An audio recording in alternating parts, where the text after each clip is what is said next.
for all the people in it. We need each other. You need to have equals that you can just say, God, I'm failing at this and it's broken and I don't know what to do. But it's inappropriate for you to live those types of struggles out in front of your staff, right? Oh, yeah. You're the leader. You're casting vision. Building a business is really about constructing a machine. Building a business is really about constructing a machine that produces revenue even if you don't touch it. Even if you don't touch it. And really, once I understood that was the goal, I could change my paradigm. Here right now with Joshua Latimer from Quick Talk Podcast, Automate, Grow, Sell. This guy built a window cleaning business to $150,000 a month. Automated the whole business. You worked 5 hours a week, you said, the last year in your business. Last 2 years. 2 years, yeah. 5 hours a week. And then he sold his business and moved his family to Costa Rica. Costa Rica, pura vida. So, come on, Joshua Latimer. We don't talk at all about how to adjust the PSI of the thing and squeegee the perfect thing. It's not about that. It's about how to build the back end of your business, the stuff that is neglected. How do you build a real system where you can put $1 in the top and $2 come out the bottom? That is... All right, later. Nice knowing you. Peace. Bye. Now, it's no secret that having your own business can be very discouraging. It can be very tough. I did an amazing interview with a fellow by the name of Joshua Latimer. It's inside of my Window Cleaning Blueprint online course. I've taken it out of the course. There's like 30 hours of information. There's tons of stuff in there. But I've taken this one interview out of the course and I want to put it on YouTube for everybody to see. It's just so powerful, and I believe that it can change lives. If you're discouraged in your small business and it's just rough, you got to see this interview. Enjoy the video. Let everybody know how you got to where you're at in your story from the very beginning, the struggle to the triumph. Well, there's lots of ground to cover there because there's lots of struggle and a little bit of triumph at the end. But there's lots of pain and suffering along the way for sure. So I like talking about that part of the story too, because the internet's a really weird place, and so people hear my story or they'll hear about what I was able to accomplish. And when you're down in the gutter or you're just starting and you're struggling and it's not working, hearing stories like that, sometimes it can motivate you, but sometimes it just depresses you because you think, I can never do it. That's impossible. It's not real. And I thought the same things, and I had very humble beginnings. In fact, one of my favorite quotes of all time is from my mom. She always said, Josh, don't despise small beginnings, because everything big has to start small, right? And for me, I was a pizza delivery guy who went to community college for like 10 minutes. I stopped by. That's what I always say.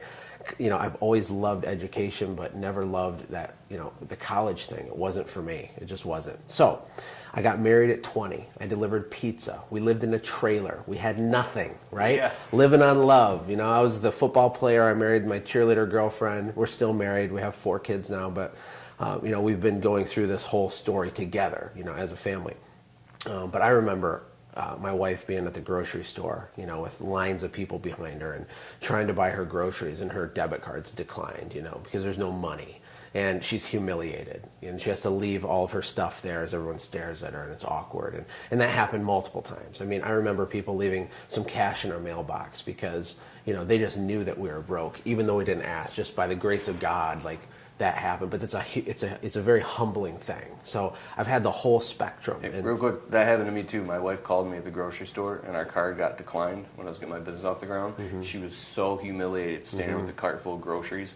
And to me, I was like, dude, that's the last time, because now I'm affecting, the person that I love. Mm-hmm. And that's whatever it takes to get that drive, Well, when that happens to your wife, it's the most humiliating thing as a man because we're supposed to leave the cave, club something, and drag it home. That's what we do. And apparently what I clubbed and dragged home was completely insufficient. So when that happens, my wife's humiliated, I'm embarrassed, I feel stupid. But really, you feel like a failure, And you're not a failure, but you feel the weight comes on you. But going from that place to where I am now, there's tons of stuff that happened to us in between. But I can say this: I've been really blessed to have my eyes opened by certain pieces of information, certain mentors, certain online learning tools that I stumbled upon early in my business after spinning my wheels and not really getting it. That really helped me pivot into building a business rather than just being self-employed. And there's a huge difference between those two things. Most small business owners are not really business owners in the way they should view the phrase business owner. They're really self-employed, meaning if you fall off a ladder, you don't get to buy groceries. If you get hurt or sick, you don't have money now, right? So building a business is really about constructing a machine, even if it's small, that produces revenue, even if you don't touch it. And really, once I understood that was the goal, I could change my paradigm. I could take off my I'm a window cleaner trying to make $500 a week mentality, trying to replace my pizza delivery income. Like I told my wife, if we can just make $500 a week, I'm golden. Like this would be a dream life, because I love the work. I love being outside and talking to people. If I can just get 4 customers, $125 each, I was just like, I gotta figure this out. But I was thinking so small, and I didn't even realize I was thinking small. And that wasn't wrong, but my point is that fast forward a couple years into my education of hard knocks and pain and suffering, I start to understand that I need to construct a machine rather than just my own job. And that having that moment is, I call it your milestone moment, but that changes everything. It flips everything on its head. And so that from that day forward, which is approximately year 2.5 in my window cleaning business, I started trying to build a little machine that didn't require me to touch it every second. And it's a multi-year process. I had a lot of pain and mistakes I made along the way, but the end result is you have a real asset, an asset that is better for your family, it's better for you, it's better for your lifestyle, it creates more freedom, it's better for your employees, creates more opportunity for everybody around you. Yeah, I want to go back real quick when you said the frustration on a window cleaning job. For those of you that own window cleaning businesses or you're just getting started, once you get a couple guys working for you, that's when it gets fun, because you have a system down, you know how you want everything to be, and as the business owner, at least I know I'm very meticulous, right? So a guy will walk into the house without the shoe covers on his feet. Then they won't put all the screens back, and you'll double check, and you feel like basically they don't do things the way that you would want them to do it, and they'll lie to your face because they don't feel like doing it, and they don't understand on the level that you understand that it's not about how we feel, it's about the client. It's about making this customer happy and getting referrals. So you feel like you're living in a nightmare, being ripped apart, because you have to go and personally double and triple and quadruple check everything down to the most immaculate detail, or for sure it won't get done right. And every time you think it's like, thinking you left a burner on at home and you've got an OCD about it, and you turn around and go home and make sure the stove is off. Well, it seems like in your own business, that burner will always be left on if you don't go back 20 times and even in your sleep to make sure that burner's left off. And now you're going to get into, I know you're just getting to the solution to that. Yeah, well, you're absolutely right. I mean, here's something that is a takeaway for everybody. Every single person that you bring in to work in your company is going to do exactly what you do, but a little bit less, right? And then that next layer, if your business scales and then you bring on someone else that maybe this guy trained this guy's going to do exactly what this guy does, but a little bit less. And so what happens is the wheels just start falling off your business with quality as you start to grow. And so most small artisan companies, I call them artisans, people that are technician, they're OCD, they want to do a great job, they need the glass to be perfect in the thing, if they pressure clean the house, the pH of the chemical, they're passionate, and I respect that. But here's what people miss, okay, is that our job, if we're going to try to build a business and not be self-employed, our job is to be the coach of our team, not the quarterback. And the first instinct when something goes wrong on a job site, like the employee falls short or they miss something, or that, is to get frustrated and to jump in there and to try to fix it ourselves. And resisting that urge is super, super hard in the beginning. But imagine a football coach that every time there's a fumble, he got pissed and he runs out there, he just get out of the way, puts the helmet on, and he's like, I'm going to be the running back now, right? Like that doesn't make sense, right? You can't have a team. Like, of course there's going to be mistakes. Of course they're going to forget the screen. Of course they're going to forget to put the shoes on, right? The question is what can we do as leaders, not managers, but leaders, and we can talk about that later, to build a system or a process, to create a company culture, a company core value that we can rally people around. It's not cheesy, it's authentic, right? It's real. And how can you, as the leader of that group of people, slowly, little by little, focus on progress, not perfection, and get it to where those booties not being worn or that screen being left out, it's going to still happen. But how do we make it happen from this many times down to this many times, and then to this many times, and that's really our job when we start to build the machine. Is not to focus on, and I have a blog post called this, the technical perfection deception, and what it is Technical perfection deception. Right. Okay, like, got you. we take pride in our work. We launch a company, we're doing lawns, we're doing whatever. And my course isn't just for window cleaners. We have carpet cleaners, we have HVAC guys in there. But whatever it is, whatever your trade is, we take pride as men in the stuff we do. We want to be freaking awesome at it. And that's great. But if you want to build a business, you're going to have to step out of that role and start coaching a new guy who's not you, who doesn't have the passion and vision that you do. And how do you get him to still not fumble the ball? How do you get him to complete the pass? One interesting thing is I've tried probably in the wrong way in my business is I said, you know what, I'm going to hold these guys accountable for every single little microscopic thing they do, and I found myself riding my workers all day long. Oh, you stepped the wrong, you stepped in a crap, and it's literally one thing after another, almost like they're children like on training wheels fumbling around and they can't even walk because every single thing they're doing is like right, and it certainly wrong. Doesn't make your life easier doing that. It's terrible for them and for you. Yeah, and but it's torture. You're getting to the exact... I've actually thrown my hands up in the air and said, you know what, I'm just happy I know what I'm going to get out of this guy, and that's all I'm going to get out of him. And as long as he keeps doing that, then I'll pick up the rest of the pieces. Yeah. And well, because you're exhausted, because you're the HR guy, the sales guy, we're doing all this stuff, but really what you're getting to is the whole issue between the difference between managers and leaders. Yeah. What you described is management. Management's not wrong. Management's an important part of any organization, but it's not the same thing as leadership. So the key is, how do you get people to do the right thing when no one's looking? Yes. How that's like the golden secret, right? Now, you can start a window cleaning business, and if you do it right, you can make $1,000 a day by or yourself. Or carpet cleaning business, right. Or any business, right? And if you're happy to be the artisan, the technician, you don't want to keep it simple, that's fine. For me, a better fit for my family, my future why, my goal, my vision for my life with my kids, I wanted freedom. It wasn't about dollars, it was about being able to create something that produced income, right? So I was obsessed with that. For those guys, for everybody watching this that resonates with you, you have to be a leader primarily and have some management systems and accountability in place because that's important. But leadership is where it can shift. And there's if you want to go down that road, we can talk about that a little bit. Okay. Well, there's a lot to unpack, but the leadership is being the coach, not the quarterback. It's when the ball's dropped, you don't fix it, okay? You rally the team in an encouraging way so that the ball gets dropped less. And what that looks like inside of a small business is through investing into people on a personal level that's authentic, okay?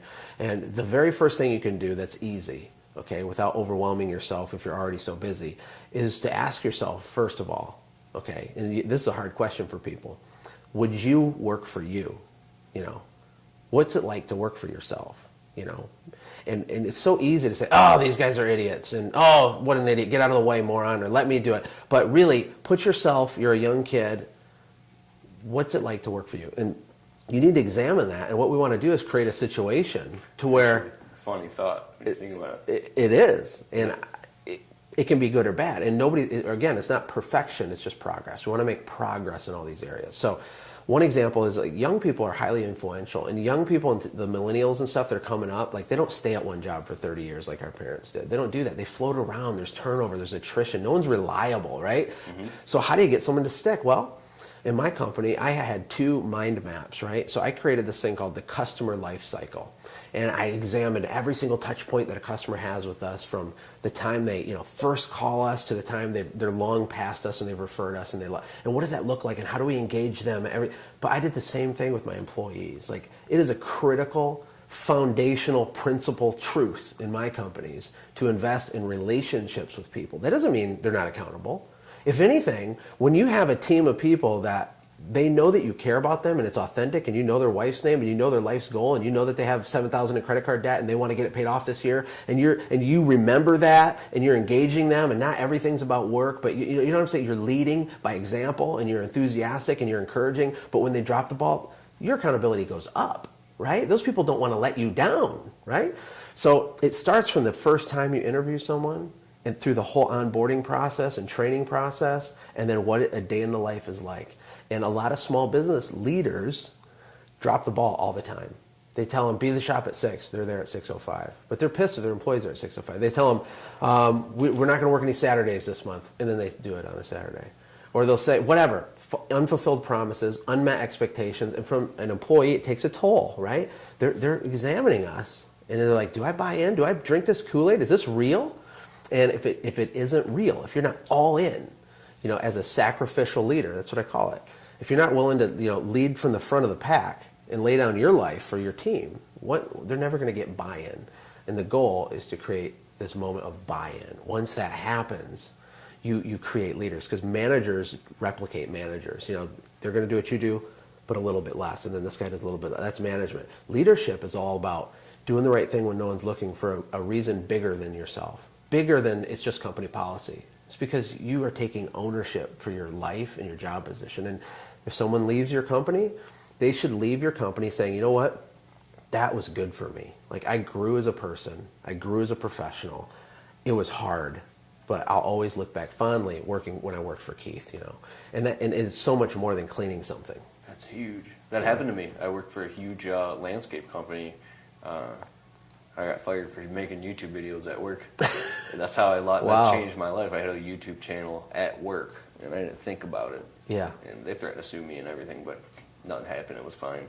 But still to this day, I'm like, that company changed my life. I was going home, reading books and listening to audios about how businesses work and watching it happen all around me, watching 150 employees and learning about systems and protocols and all these different things. And there was one main leader there. He was our, direct upper manager, and this guy helped me change my life, brought me to tears plenty of times, taught me about the warrior mentality, and I don't think I would have made it in my business so quickly if it wasn't for that experience. So that does make sense, and he was all in, right, 100% committed. I didn't have any sense of separation that he hated his job or something. Mm-hmm. Like, you bring that into what you're doing, and that's huge. It's everything. Mm-hmm. If you want to build a machine, it's everything. If you want to build a business that serves you and your family, and you're not a slave to it. When you first start a company, I don't typically curse or anything, but your company, it's like it owns you, right? It makes you its slave, right? Mm-hmm. So it demands your time. The phone rings, there's nobody to answer it. You either do it or else you just suck and your business will suck, right? Mm-hmm. But as you grow and you start to bring in a small team, and you start to get a little bit of deal flow, consistency, the phone rings, and you got a little activity, some momentum. If you decide that you want to build a business, build the box, the mechanism. Put $1 in the top, $2 comes out the bottom, and you didn't touch it, right? If that's the ultimate goal, right? Leadership is everything, right? So you got to be that guy. And, I think that for me in the early part, I kind of was hoping like my employees would save my day. I thought, oh, sweet, I'm ready to hire an employee. Finally, I can do less work now. That's not true. You have to do more work, because now I have to bring in this guy, create the systems, protocols, company vision, lead him, inspire him, all this stuff. I gotta just push and drive and make sure I'm paying attention. And it's more work in the beginning, for a season, for a short while. But the yield that you get on the back end of producing someone like that who has buy-in is magnificent. You can't even imagine what it does. And doing that makes your business grow, because you have the customer life cycle, the employee life cycle. When you have happy employees, doesn't mean their life's perfect, doesn't mean they don't get stressed out, doesn't mean you don't make a mistake and they don't make a mistake. But when the general tone of your company is, we're building something special, we all get to be a part of this, we're all in the same boat, rowing in the same direction. When you get a little bit of that, and there's lots of tips and tricks I can share on how to do that, when you have that, your customers are happy as a byproduct, really, because customers usually, the large majority, they don't purchase perfection. They purchase a customer experience. They want to be served, right? Mm-hmm. Like, have you ever eaten a Steak and Shake? I know it was close when I was driving over here. There's a Steak and Shake. It's fine. I like Steak and Shake. But a meal experience at that restaurant isn't the same as going to Ruth's Chris Steakhouse. Okay, there's something different there, right? And it's not because, and there's a food quality difference, right? Let's say that the food quality gap's this, but the way that it feels as I eat here compared to here, the gap's probably like this to this, right? So I call that a value gap.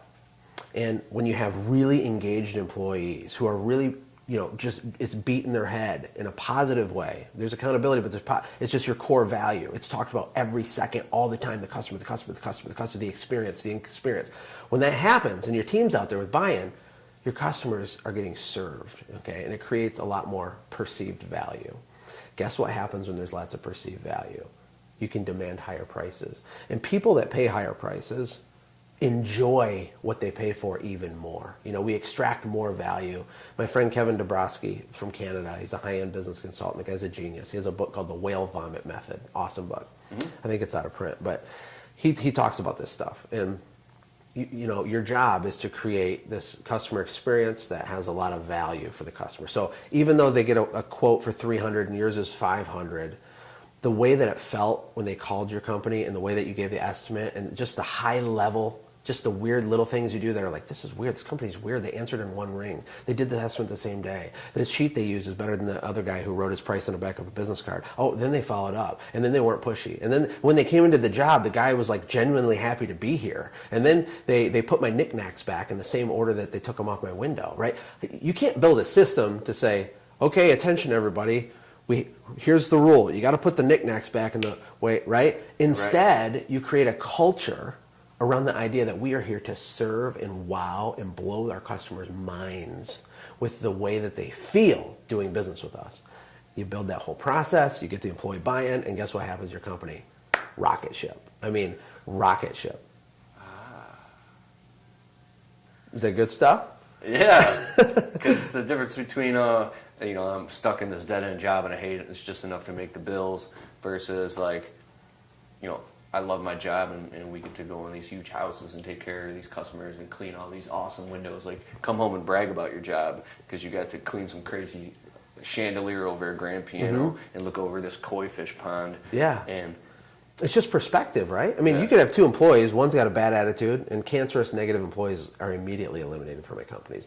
You can have, a little skepticism with the buy-in, but if you're a negative person, if you're that guy that sends your food back every time because it's never done right, you can't work with me. That's incompatible worldview, okay? Negativity is cancer, and it needs to be removed from your business. The problem is with a lot of businesses is that the leader, the guy running the show, he is the cancer. My first 2 years in business, I was going through hell, and I leaked it out at work. Not often, but a couple times I would come to work and I would just freak out. I would complain or bitch to my own workers about what I was going through. What did they do? They'd start complaining about their life. And then it opened up this Pandora's box where I'm like, now the entire morale of the business went down, the work went down, everybody's pissed off, and it's my fault. Yeah. So I've done the same thing. Again, where I am right now isn't what I've been the whole time, right? I have a master's degree in pain, a bachelor's degree in suffering, or whichever. So I've done everything wrong, right? And I've done a few things right. And I was fortunate to have really good key team members, really come alongside me to build the company. But you're right. As a leader, it's our responsibility by itself. Everything that happens in our business is 100% falls on our shoulders. So the screen being left out, it's not that guy's fault. It's our fault. And the booty not getting worn, it's not. Now, is it his fault? Yeah. Logically, of course, put your booty up. But really, we got to do, what can we do to make the guy always wear the booty, right? Not in a way that is a managerial-based approach where it's like, if you don't do this, then we write you up and do this. And we did write people up for stuff, but that's the negative reinforcement. Instead, if you focus on the culture, hey, I need you to come alongside of me. And that has to do with Stephen Covey's 8th Habit, a highly synergistic culture built on trust. Yeah. That was amazing. Yeah, and the Stephen Covey one I like is begin with the end in mind, which a lot of us miss it. We start a company and we're like... Well, because people are in survival mode. When you start a business, you're in survival mode trying to... Well, right before you start the business, think about 6 minutes before you started your business, you're full of hope, dreams, visions of grandeur. There's some reason you're like, if I can just, then someday I can... What's that thing? That's called your why, right? Begin with the end in mind. What happens is we lose it. We get out in the weeds. We're going to take a quick break, and we'll be right back. So, on this episode today, we're going to learn how to clean window screens the right way. We got a new guy working for us today, And this guy claims, he on the application, he says, I've been cleaning windows for years and I'm the best. And I'm like, okay, well, let's put your money where your mouth is. And so he's brand new today, just started. And he says he's the best at cleaning screens and he's going to teach us. And he's not even wearing a work shirt. Well, the work shirt I think is on order, back order. Maybe because I needed an extra large because I've eaten too much fast food. But no, I don't know if I'm the best at cleaning screens, but for years, the way that we did it, I don't get it overly soapy. These screens aren't bad to begin with, but I use a wet towel. Don't call them rags because that sounds so low level. You call it a towel. But anyway, you do both sides wet, wipe the frames, and you got your dry towel handy. Dry the frame back off. The frames are also oftentimes the grossest parts, right? And I give it a look at the angle, right? And kind of knock off any fuzzies real light. Started out flat broke, starving to feed his family. And what was it, a Chevy Cavalier? Yeah, 93. A 93 Chevy Cavalier, how long ago? How long ago? It was about 8.5, 9 years ago. 8.5, 9 years ago, strapped a big ladder to the front, to the top of the roof of his Cavalier. Yep. True story. And went out scared. And when I did estimates, I would park and like hide. I would park like a quarter mile away. Because if people saw me roll up in that thing, there's no way they're going to hire me, right? Yep. But I did a really good job, and I took it really serious, but I would hide my car when I did bids, you know, so. Yeah. All right, we're back. So we're talking about your struggle, your story, everything you went through, growing a window cleaning business from nothing to 100 grand a month. And then we got into talking about employees and you building, and talking about how to build a culture and a system where you lead from the front and actually make your employees buy in by you buying in 100%. Because the biggest cancer in the business, the small business owner doesn't realize can actually be you, the business owner. Yeah.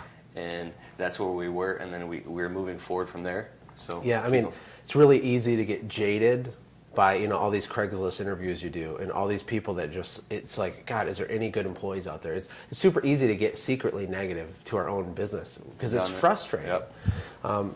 But you got to have your public-facing persona, right? Which is, you got to craft that. And it's not inauthentic. It just has to be controlled more. And then you can have struggles, and that's what colleagues are for. That's, you know, in my boot camp, we have a private mastermind group for all the people in it. We need each other. You need to have equals that you can just say, God, you know, I'm failing at this, and it's broken, and I don't know what to do. But it's inappropriate for you to live those types of struggles out in front of your staff. Right? Oh, yeah. You're the leader. You're casting vision. You're telling them, you know, in my audiobook on a different thing I did a long time ago, I have this little part where I say, the difference between a manager and a leader is a manager is the guy on the ground, and he's got a machete, and they're in a jungle, right? And they got to clear some forest, and they got to go. And he says, you know, you and you're team A, you guys are team B, you get the rope, you guys get the thing. Hey, get off your butt. What are you doing? Sharpen the machetes. You do this. Hey, you get whatever, right? That's the guy, and it's an important role. Right? There's things need to be, you know, moving along. But the leader isn't that guy. The leader's a guy that, you know, he throws his equipment on the ground and he climbs the tallest tree right in the middle of the jungle, right? And the sun's shining and it's super dangerous up there and the tree's bending and he's looking like this and he screams down to the ground. He says, "That's where we're going," right? Yeah. That's where we're going, right? And the manager receives the vision, right? And we're going there, you know, and that's what we got to do. It's like, what are we doing here, right? And not just for our own personal goals. You know, I wanted to sell a company. That doesn't fire up my crew leaders. Hey guys, I really need you to come through for me here so I can move to Costa Rica and sell my company, right? Like that's not their passion. So what I call this in my course is you have to give your staff a seat at the table. You have to let them participate and shape the vision and what it means to them, right? So things like this. I used to say, I mean, the second guy I ever hired, been with me the whole time. He runs $1 million business now. And I used to sit at my Little Tykes plastic, you know, table in my garage and handwrite out his jobs for the day, right? We had like no systems. He'd come in, I'm like, go to this house and do this, and then go to this, you know, totally disorganized, pure chaos. But the whole time I said, Robert, we're going to build a monster. We're going to build a freaking monster, and we're going to have 8 trucks. We're going to have 10 trucks, and we're going to do this, and we're going to have $30,000 a week. So we're going to, and someday you're going to have a company car, and you're going to get paid a salary, and you're going to wear a clean shirt. You're not going to smell like bleach all day from washing houses, right? And he didn't believe it really at the same level I did. I could see it, I could smell it, I could taste it. I lived in that vision, right? My job's to get it out of my head and into him, right? but not just get it into him, to share the vision in a way that gives him a seat at the table. Like, hey, what would it do for you, Robert, if instead of making $10 an hour, you made $22 an hour, had a company paid cell phone, a company truck? What would that be like for your family? What if you could get out of that credit card debt? Because I know about it because I'm invested in his life. What if you could, whatever, fill in the blank? What if you could get enough savings over the next 2 seasons, Tim, to where you could go back to school and you could do whatever, right? I always told my guys, I'm not trying to hold you hostage. I don't own you. I don't demand your lifetime loyalty. But when you're here, we got to row in the same direction. We're going in the same direction. And we have one unified vision. How can we make what we're trying to do here fit into your story and your life? What's your deal? People love it when you do that. Just like the guy that you worked for. I mean, he invested in you, right? Did he get paid a commission for every time he got somebody to be emotional? Did he get paid extra money because he connected? No, he just was leading you. And it inspires you. And when you're out mowing and you're pushing through and you're having a hard day, what's going to happen when you have Bob and Joe? And Bob has a manager who he knows is going to write him up again if he doesn't have the truck back at 5:01, and because his hours are overtime, he can't go over 4, whatever, and his phone's already blowing up, and his manager doesn't understand that this idiot customer screwed him and it's not his fault, right? And he's got to explain himself. That guy, what's his deal? And then you got Joe, who's inspired. He's driving around thinking that credit card debt paid off, and he's thinking about, this sucks, but this might be hard right now, but this isn't the end of the story. I have a seat at the table. I'm participating in the growth of this thing. And then you have weekly team meetings, and you recap your wins, and you celebrate your wins, right? You got to celebrate. Our busiest season is May and June in Michigan for us. July too, but it crescendos in June. June, yeah, and it comes a little down in July. But I noticed that morale would be just wrecked by the time we get through the summer because you're just destroyed. You work a ton. It's ridiculous. It's hot. You're tired. So one thing I did, and this is just a small thing, is I would schedule a Friday, Saturday full. And we did this in March. So months ahead of time, we get my office manager, and we'd schedule 2 full days of fake work for everybody in the whole company. And what would happen is, as we get to that day, everybody's looking at their calendar, their schedule, and they're like, oh my God, they're exhausted. They're working 6-7 days anyway. And they're looking and they're like, oh my God, another weekend. And they know because it's June. But the start time's the same for everybody. The whole company pulls into the shop, right? And I get up on a big chair. I'm like, I have an announcement to make. I've tricked you. There's no work today at all. In fact, there's no work today and there's no work tomorrow, and you get a 3-day weekend. And you get a full day's pay for today and a full day's pay for tomorrow. And I got a brisket on the grill out back and some drinks, and we're going to do some contests and giveaways. You're going to be out of here by noon, and you enjoy some time with your family, right? That's not a big thing to pull off, right? It's not like hard to do that. It's not Mount Everest. Every single person watching this video could do something like that, whether they have one employee or not. When I had one employee, we had our annual Birds Beware Christmas party with my one employee. And I had it every single year I owned the company, right? And when it got bigger and bigger and we're renting out, hotel rooms for everybody and doing all this stuff, but it started with me and Travis. And I was ridiculous with it. I said, Travis, the winner of this year's Golden Squeegee Award for 20 whatever year it was is you, because you're the only guy. But things like that matter, and investing in your team is how you take care of your customers. And taking care of your customers is how you get money to come out of that box you're building. It's awesome. Yeah, it's good. And we just had an array of stuff like that. So we can go whatever direction you want. We could talk about, selling your business or why that's important, or we could talk more about culture. I mean, you can kind of lead the way, whatever you think. That was really good. That's all, and that's just a teaser. Okay, one final thing to cap off. When you are running your window cleaning business, you got it going. You're growing it. You're working your ass off. You're getting accounts. You've moved from storefronts and strips and plazas to getting into customers' homes and things like that. What about the dry times when there's no work and your belief goes down and you're pulling your hair out and you just cannot land a window cleaning job and it's totally dry, like the dip for the new guys? Yeah. How do you keep it together at those times in the middle of those struggles when your hope wanes? I have a really good answer for that. Dave Ramsey is this guy I listen to. I don't know if you're a fan of him, but he says, he's always shocked every year around Christmas time. All of America is like, oh my God, it's Christmas. I have no money, but I have to buy Christmas presents, right? And they get their credit card out and they run up debt. And it's like they're surprised that Christmas is on December 25th again, right? Yeah. We know that it's there, but we don't even think about it until we're right at the last minute, right? Yeah. And the same thing is true for our business. Like, not all cleaning companies have the same issue as we do in Michigan, but a lot of the northern states, there's ebbs and flows to your season, for sure. That's not like some dark, dire, gloomy thing necessarily. It's just part of the way that it is here. So the way that you build your plan needs to know that that's going to happen, right? Yeah. So I'd like to say real quick, I've been in landscaping my whole life, seasonal business, and I've been doing window cleaning the past 5 years. Every winter in an employee mindset, then it was just hell. You know, extreme high, extreme low. Takes till August to pay off the debt I incurred and racked up behind on bills from the winter to pay it off in the summer, then broke. And then finally it got to a point where I was like, you know what? If I don't work my guts out, say, well, I call it the 7 days a week when it's grind time, which is June, July, and sock away all that money and pay off everything and make sure I put away a percentage of all the money, and the stakes get higher the farther you go in business, then the whole goal is to balance these out so it's smooth like that instead of this turbulency. And so I like what you said. You get to a point where you integrate and you say, that's just the way it is. This isn't a surprise. It's just the way it is.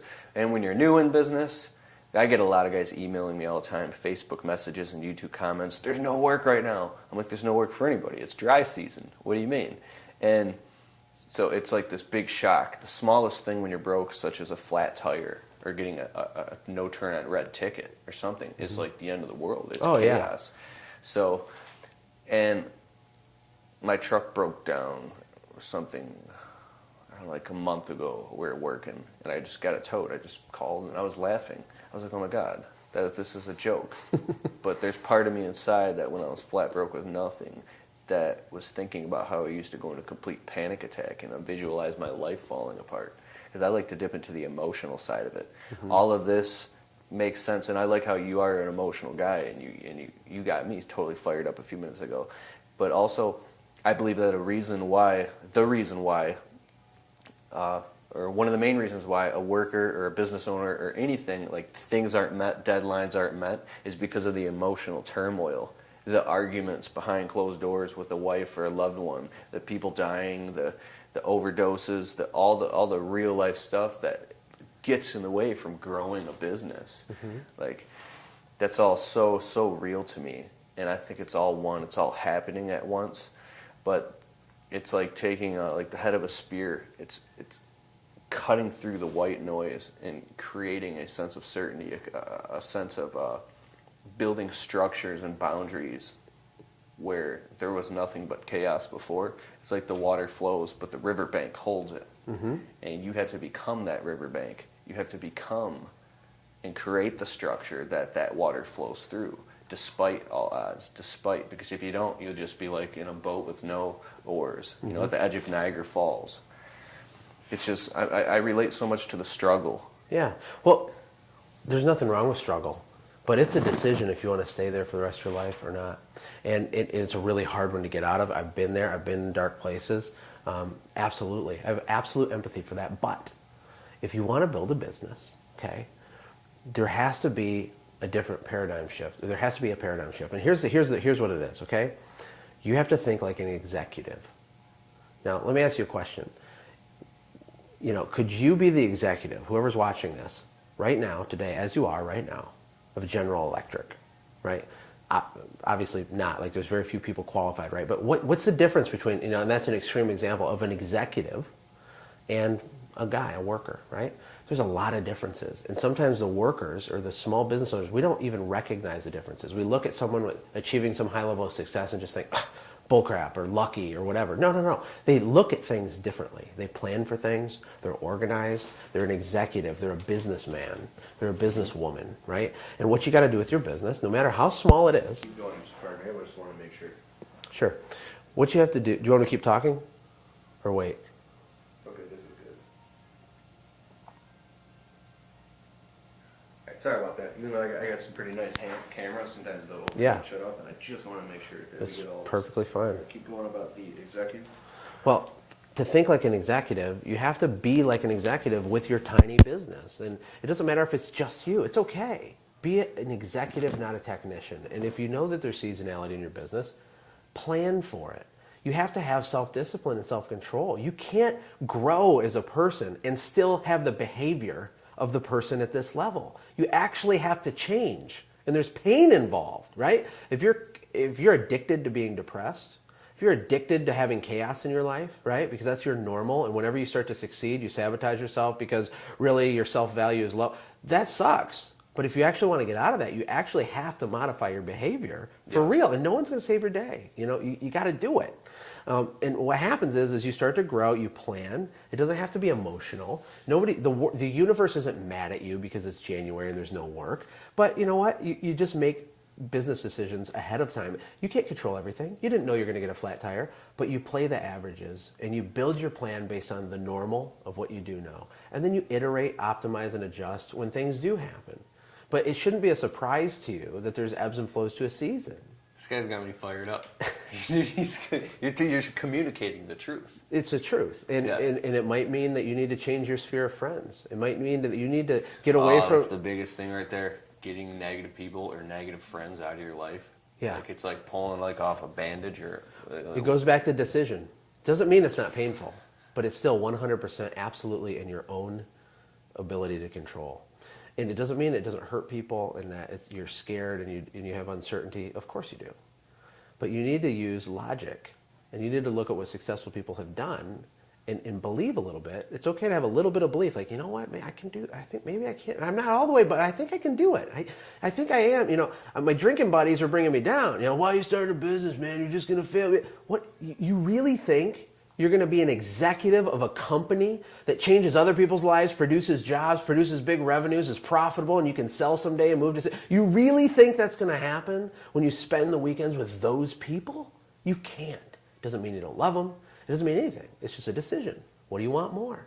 Do you want to build the machine? Do you want to have the lifestyle you want? Or do you want to drink some beers with the guys who think the world's against them and the universe has conspired to keep them down? Because I can guarantee you it has not conspired to keep them down. They just think it's true. And for them, it is. That's amazing. It is. It is. is. Dude, I had a couple buddies call me last night. I was friends with them years ago. And even though I never got into drinking, they were drunk. And they called me at midnight. And I was working. You know, shame on me for working at midnight. And they're like, man, you got to hang out, man. You got to come out sometime. And I was like, hey, man, I love you guys. But, you know, I chat with them for a few minutes, caught up with them. And I'm like, I got to go. And then they called again. And I just, like, got rid of the call because... And I'm not, and part of me, the ego side of me was like, in 5 years, you know, I'm going to be here and you're going to still be there fucking drinking. And it's not an ego side of you. It's what do you want, right? The very first thing in my boot camp, okay, the very first video. Which we're going to get into that too. But the very first thing, this has to start here, is what is your why? What are we trying to do here? Why did you start the thing that you're doing? Or why are you about to start the thing you're about to start? If you don't clearly define that, you're going to have problems, right? In church today, the pastor was talking about building a foundation, how he loves construction sites. And, you know, his favorite part of the process is when they dig the hole, right? They got this big, messy, muddy hole. And the beginning's always messy when you build something. There's so much uncertainty. You can't see it. You have the vision, the blueprint, but it doesn't exist, right? But when you lay that foundation, that is the number one most critical part of the entire process. Because if you're off a little, right, and your foundation for your business is your why, what are we trying to do specifically? Not, I want to be rich. That's not a why, okay? That's just nothing. That's useless. No, I want to have $100,000 a year in personal income and work 30 hours a week max. That's what I want. And I want to do it because a dream without a goal without a date is just a dream, okay? I want to do it by this time. Boom! Now we got a why. Now we can dig a hole, right? And every decision you make in your personal life, in the way that you hire people, in the systems, the way that you sell your stuff, the way you price your stuff, the way every single little tiny, minute, everything has to be lined up against that. And it has to match, right? Does this get me closer to that why or farther away, right? Once that foundation is there, once you have your why and you're hungry and you get it, then you can start to build a house, But cutting off a friendship like that is one of those decisions that you would have to make if it didn't match up with your why, right? So if your goal is this and you don't even know one person that does this right now, it's probably, it might be hard, but it's probably a good idea to pivot into a different type of friend group, right? Doesn't mean you're mean. It means you're serving your family and your goal. Let me tell you an interesting statistic. 10 out of 10 people die. It's pretty shocking, I know. It's not shocking at all, but we're not here forever, and so many people lay on their deathbed with regrets. I don't want to be one of those people. I am terrified. There's a quote, a wise man thinks of death often. It doesn't mean because you're morbid. It means because we have a window. We woke up today. We have a little bit of time to do something. What are we doing? What do we want to do? Yeah. What are you out there doing? And create yourself a why, build a foundation, reverse engineer a plan that can get you there, align yourself with like-minded people, work the plan. You're going to fail, you're going to get frustrated, you're going to get mad, you're going to think the universe is against you, but your friend group is going to remind you that that's not the case and encourage you to keep going, and then you're going to look back and go, holy crap, we just did $10,000 today. $10,000 today. Yeah, and that can happen. When I started cleaning windows, I was thinking, I didn't even know what the upside was. I had no idea. But really, the upside is as far as you can imagine. I have friends now that have $5 million window cleaning companies. I have a guy that on my podcast next week has a $14 million carpet cleaning company. They're not any different than any of us, okay? Their why is a little bigger, and they understand how to architecture out a plan that will get them there, and they're executing on the plan. And trust me, they're not spending Friday night drinking with guys who make $22,000 a year and complain about their life. It's true. All right. Tell the guys where they can learn more about you, see your stuff, see more of your videos or trainings. And yeah, one of the easiest ways to connect with me is to listen to my podcast. And I interview awesome people about this type of stuff. And it's called quicktalkpodcast.com. And you can just go there. You can also just search for it on iTunes or Stitcher, and it's there. If you're needing more help with kind of putting some of this stuff in place, if your business is ready for that, there is a boot camp. It has limited spots. It's not always open because I work with small groups of people at a time. But that's located at automategrowsell.com. And that's my current business. I'm back at the beginning, laying my foundation with my new why for my new company, right? Mm-hmm. And I'm starting to put my team in place. And I've got my product, and I got my customers. And I'm creating my company culture and my customer life cycle right now all over again for this business, just like I did with Birds Beware. And it's an amazing process, But this time I have an unfair advantage. Because I've went through all that pain, I can extract all that I've learned and apply it a lot faster. Yeah, with boom, this. boom, boom, boom. Yeah. So it's Birds Beware Window Cleaning was the company that you. That's the company I founded, grew, sold it to a company from California, and I'm out of that now. So now, if you want to find him, it's automategrowsell.com, and then his Quick Talk podcast. So there you have it. So like I said, all this lighting is set up. I just interviewed him for my course coming out called the Window Cleaning Blueprint: How to Start a Window Cleaning Business Right Now with No Startup Money. What we talked about of the struggles and tribulations a small business owner goes through and the hells of trying to get a business off the ground, it's just can be so discouraging at times. And he talked about, well, it's a secret, I can't tell you, right? So all right, so automategrowsell.com and the Quick Talk podcast if you want to learn more about him. All right, later. Bye.